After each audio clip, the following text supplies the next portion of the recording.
شام میں اس وقت جو حالات چل رہے ہیں وہ آپ سب کے سامنے ہی ہیں، اور ابو محمد الجولانی اب احمد الشرح ہو گئے ہیں۔ دیکھیے کیسی کیسی ٹرانسفارمیشن ہوتی ہے۔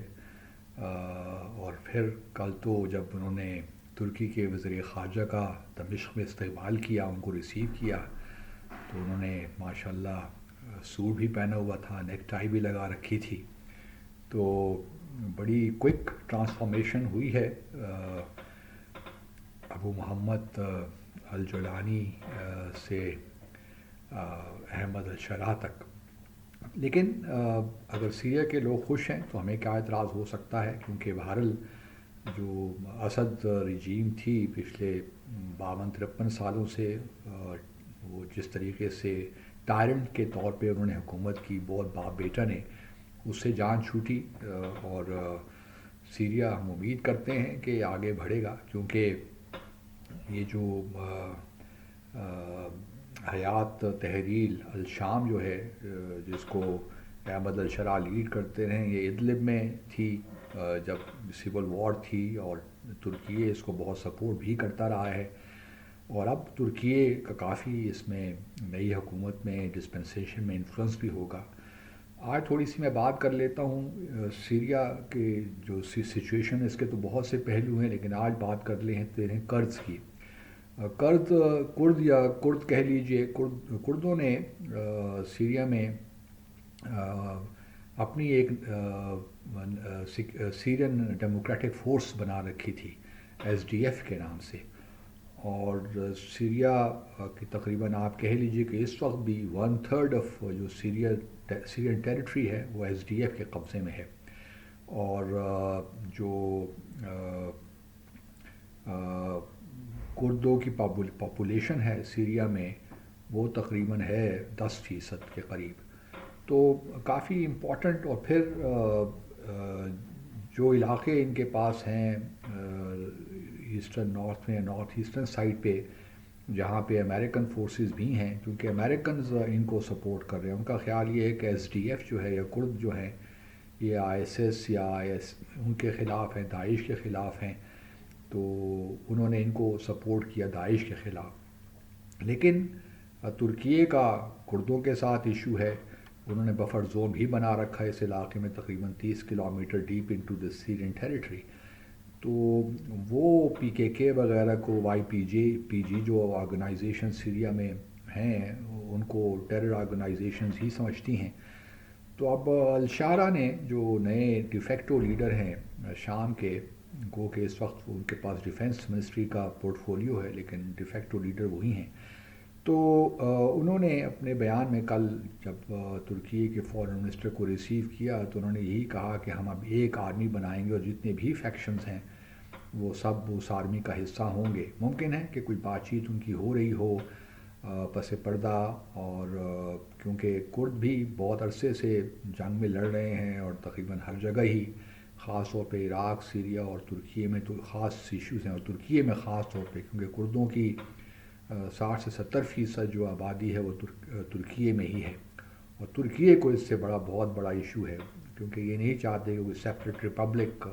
سیپریٹ کوئی اسٹیٹ کردوں کی بنے، کیونکہ سیریا اور عراق بھی نہیں چاہتے، لیکن عراق نے چونکہ وہاں پہ بہت مسائل رہے،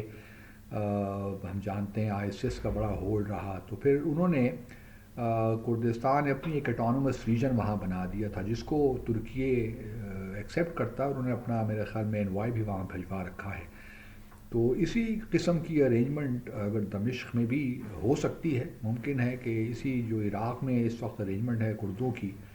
وہی ارینجمنٹ شام میں بھی ہو جائے، سیریا میں بھی ہو جائے، تو وہ شاید اس پہ بھی کام ہو رہا ہو، ترکیے کو وہ شاید منظور ہو۔ لیکن ابھی کچھ کہنا قبل از وقت ہوگا، کیونکہ کافی اس میں ایشوز ہیں جو کہ بار بار اٹھتے ہیں، اور سول وار کے حوالے سے ہم نے دیکھا بھی ہے کہ اس میں جو ہے پہلے بھی کردوں کے بارے میں جو بھی تحفظات رہے ہیں وہ ہمارے سامنے آتے رہے ہیں آن اینڈ آف۔ تو اس وجہ سے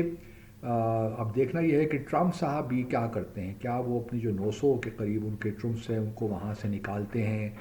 جو ایس ڈی ایف کو سیرین ڈیموکریٹک فورسز ہے اس کو لاتے ہیں، اس کو ختم کرنے کا اس پہ پریشر ڈالتے ہیں کردوں پہ کہ نہیں، کیونکہ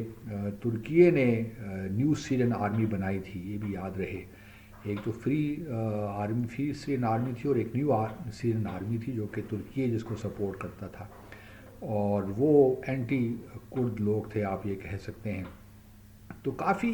اس میں لیئرز ہیں اس ساری سچویشن میں. اب آگے ہوگا کیا، یہ ایک انٹرسٹنگ سوال ہے، کیونکہ پچھلے کئی دنوں سے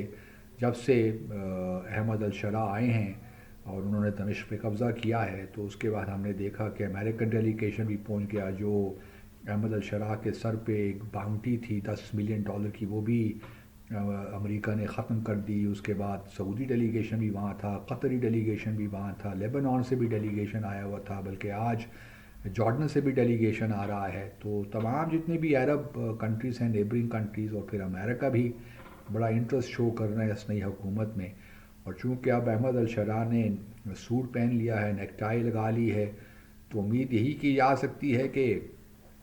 سیریا اب جو ہے اسی راہ پہ چل پڑے گا جو کہ اسرائیل بھی چاہتا ہے اور امریکہ بھی چاہتا ہے اور باقی عرب ممالک بھی چاہتے ہیں. اس وقت جو میں نے پہلے جو ذکر کیا کہ 10% جو ٹیریٹری ہے، ون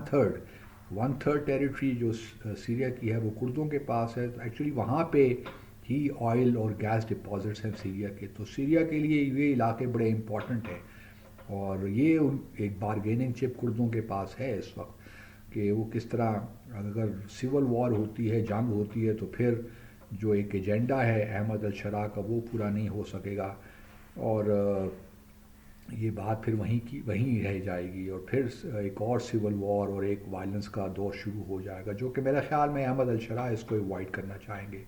دوسری طرف یہ بھی ہم جانتے ہیں کہ اسرائیل نے تو قبضہ کر رکھا ہے گولان ہائٹس پہ، بلکہ اب تو اور آگے آ گیا ہے، ماؤنٹ ہرمون پہ بھی اس نے قبضہ کر لیا ہے، جو بڑے اسٹریٹجک لوکیشن ہے. تو اب دیکھنا یہ ہے کہ اسرائیل ان علاقوں سے نکلتا ہے کہ نکلتا، جو بفر زون بنایا گیا تھا سیرین ٹیریٹری کے اندر اس سے پیچھے آتا ہے کہ نہیں آتا. تو اگر یہ، کیونکہ ابھی تک ہم نے کوئی بات سنی نہیں احمد الشرا سے، اس طرح کوئی سخت قسم کی اسٹیٹمنٹ اسرائیل کے خلاف نہیں آئی، اور جو پہلے حزب اللہ کو سپورٹ حاصل تھی سیریا کی جانب سے، حکومت کی جانب سے، وہ تو اب تو نہیں رہے گی آبویسلی، کیونکہ احمد الشرا اور حزب اللہ یہ بھی آپس میں جنگ لڑتے رہے ہیں. تو کافی مشکل سچویشن ہے، لیکن بہرحال ایک انٹرسٹنگ ڈیولپمنٹ ہے. تو دیکھتے ہیں آگے کیا ہوتا ہے. اپنا خیال رکھیے. اللہ حافظ.